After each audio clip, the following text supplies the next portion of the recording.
shida ya kwenda kumtafuta, ijapokuwa anatamani sana kuonana naye, lakini hana shida ya kumtafuta.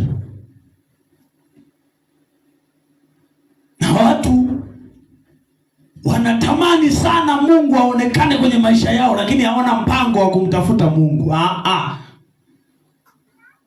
Wanataka sana Mungu aonekane kwenye maisha yao, Mungu aonekane kwenye maisha yetu, ila hawana mpango wa kumtafuta. Wanatamani sana Mungu afanye vitu, Mungu afanye kitu kwenye maisha, ila hawana mpango wa kumtafuta. Wanajua atakuja tu Mungu atafanya tu. Wakatunga na wimbo, Bwana atanibariki kwa kadiri ya utajiri wake, kwa kipimo cha kuja kusukwasua. Baba wa